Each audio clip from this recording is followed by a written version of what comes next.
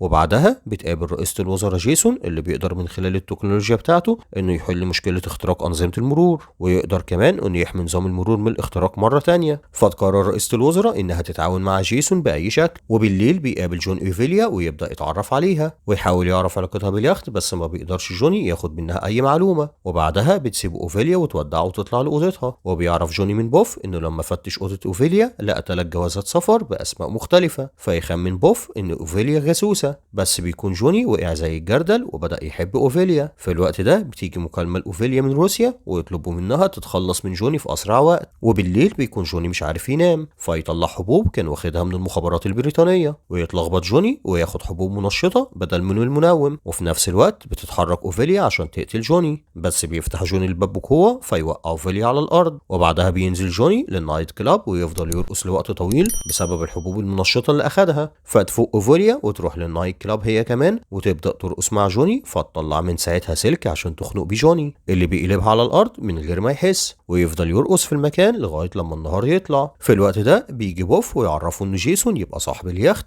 وإن هو اللي اخترق أنظمة المخابرات، وإن دلوقتي مع رئيسة الوزراء عشان تعقد مع صفقة، فيتحركوا بسرعة ويوصلوا لبيجاسوس ويجتمعوا معاه. بس في الوقت ده بينتهي مفعول الحبوب المنشطة، فينام جوني على نفسه. فيقول بوف لبيجاسوس على اللي وصلوا له، فيقول لهم بيجاسوس يحاولوا يحلوا القضية ويثبتوا تواجد جيسون في الاختراقات اللي حصلت من غير شوشرة. وبعدها بيجتمع جيسون ورئيسة الوزراء اونلاين ويتفقوا انهم هيعلنوا عن الصفقة اللي بينهم في مؤتمر هيحضروا رؤساء وزراء اقوى دول العالم. في الوقت ده بيحاول جوني وبوف يدخلوا القصر اللي عايش فيه جيسون، وبيقدر جوني فعلا انه يدخل للقصر لوحده ويقدر انه يحدد مكان جيسون، بس بتشوف اوفيليا جوني وتوقفه وتعرفه انها عميلة روسية وشغالة بصورة سرية مع جيسون عشان تخلص منه. وبتكون اوفيليا عايزة تخلص من جوني عشان بيعرض مهمتها للفشل، بس بيقرروا انهم يتحدوا مع بعض بصورة مؤقتة عشان يخلصوا من جيسون. فيقربوا من المكان اللي فيه جيسون، وبيكون جيسون بيتكلم عن اهدافه وخططه اللي جايه مع المساعد الآلي الذكي بتاعه. فياخد جوني تليفون اوفيليا ويبدأ يصور جيسون وهو بيحدد الاماكن اللي هيخترقها، بس بيغلط جوني ويشغل الموسيقى، فتعمل اوفيليا نفسها انها قبضت على جوني وتسلمه لجيسون، فيربطوا ايد جوني ورا ظهره، ويقول جوني لجيسون انه مش لوحده وان فريقه حوالين القصر من كل ناحيه في استعداد تام لاقتحام المكان. بس لما بيرجع جيسون للكاميرات مش بيلاقي غير بوف اللي بيحاول يهرب من كلاب جيسون، فيستغل جوني الموقف وياخد تليفون اوليفيا ويبدا يهرب من المكان، فيجري ورا جيسون بعربيته. فياخد جوني عربيه فيها ست بتتعلم السواقه، فتسوق الست العربيه، بس بيقع الموبايل بتاع اوفيليا من جوني. وبعدها بيقدر جوني انه يفلت من عربيه جيسون، ولما بيوصلوا بياخد جوني موبايل من الاتنين اللي واقعين في العربيه. ويقابل جوني بيكاسوس ورئيسة الوزراء ويقول لهم انه معاه الدليل على ان جيسون هو الهاكر اللي اخترق انظمتهم. فلما يشغل جوني الفيديو اللي على تليفون اوفيليا بنعرف انه بدل التليفون مع الست اللي كانت بتتعلم السواقه. فتعرف رئيسة الوزراء ان جوني عبيط وعلى قده، فتطرد رئيسة الوزراء من الخدمه مره تانية. فيخرج جوني وهو زعلان ويقرر يرجع لحياته العاديه من تاني، بس بيجي بوف ليه ويقول له ان رئيسة الوزراء دعت جيسون لاجتماع مع رؤساء وزراء اقوى دول العالم. فيقنع بوف بوف جوني انه يوقف مخطط جيسون، فياخد جوني وبوف غواصة حربية ويقربوا من القلعة اللي هيكون فيها اجتماع جيسون مع رؤساء الوزراء، وتنبه قائدة الغواصة جوني انه يقفل تليفونه اثناء مهمته عشان اشارة التليفون بتشوشر على اجهزة الغواصة. وبعدها بياخد جوني وبوف قارب صغير ويقربوا من القلعة، بس بتكون القلعة عالية جدا فيلبس جوني لبس شكله غريب ويستخدم البدلة اللي يلبسها ويتسلق القلعة. في الوقت ده بتحط اوفيليا سم في مشروب جيسون قبل ما يسيطر على معلومات الدول اللي اخترقها، بس بيكون جيسون كشف اوفيليا وعارف انها من المخابرات الروسية، وبيكون فض كمان مسدسها من الرصاص، ويبدأ جيسون في تهديد أوفيليا بمسدسه. بس في الوقت ده بيوصل جوني، بس بتشبك البدلة اللي لابسها في حاجة فيطير جوني من الشباك اللي دخل منه وينزل في المية من تاني. في الوقت ده بتضرب أوفيليا جيسون وتهرب منه، وبيطلع جوني من المية وهو متكتك، ويقدر انه يتنكر هو وبوف في لبس الفرقة الموسيقية الاسكتلندية اللي هتعمل عرض في القلعة. وبيقدر جوني انه يدخل للقلعة بس بيشوف الحرس، فيلبس جوني بدلة من بدل الفرسان الحديد. في الوقت ده بيبدأ مؤتمر رؤساء الوزراء، وتوقع رئيسة الوزراء على اتفاقها مع جيسون اللي بيبدأ هجومه على أنظمة باقي الدول عشان يخضعوا كلهم ليه بعد ما يستولى على أسرارهم وبياناتهم. في الوقت ده بيوصل جوني في البدلة الحديدية ويحاول يعرف رؤساء الوزراء إن جيسون هو الهاكر اللي بيخترق أنظمتهم، بس بيقع جوني من على السلم ويخرج من قاعة المؤتمرات. فيكمل جيسون كلامه ويقول لرؤساء الوزراء إنه هيحل لهم مشكلة اختراق أنظمتهم في مقابل إنه يسيطر على كل المعلومات والأسرار اللي عندهم. فتبان خطة جيسون قصاد العالم كله، ويبدأ يحتجز رؤساء الوزراء في القاعة ويقول لهم إن التكنولوجيا بتاعته تقدر ترجع بلادهم كلها للعصر الحجري لو ما سمعوش كلامه. وعشان يثبت لهم كلامه بيقطع الانترنت عن اوروبا كلها، ويقول لهم انه هيرجع كل حاجه زي ما كانت لو وقعوا كلهم على اتفاقيه معاه ويخلوه المسيطر على العالم. في الوقت ده بيتصل جوني بالدعم وبيكون قريب من الغواصه اللي نقلته للقلعه، فتاثر اشعه التليفون على اجهزه الغواصه، فيتم اطلاق صاروخ ناحيه اليخت بتاع جيسون اللي فيه سيرفرات التحكم، فتبوظ خطه جيسون بتدمير اليخت. فيفرح بوف عشان انجزوا مهمتهم بفضل غباء جوني. في الوقت ده بيبدأ جيسون في الهرب، فتعرف اوفيليا جوني ان جيسون بيهرب، فيروح جوني وراه، فيضرب جيسون النار على جوني اللي بتحميه البدله الحديديه، ولما بتخلص رصاصاته بيحدف جوني تاب اوفيليا على جيسون فيجي في راسه فيفقد الوعي. وبعدها بيدمر جوني التكنولوجيا الخاصه بجيسون، وبيرجع جوني لمدرسته فيكرموا طلاب مدرسته اللي بيكونوا اتقنوا اسلوب التخفي اللي درسه لهم، وبيرجع جوني لحياته العاديه مع طلابه ويبدا يعلمهم ادوات جديده للتجسس، ويخلص الفيلم. وبكده يكون فيلم النهارده خلص. اشوفكم على خير في ملخصات تانية، ولو في فيلم عايزنا نلخصه اكتب لنا في الكومنتات، وما تنساش اللايك والسبسكرايب. سلام.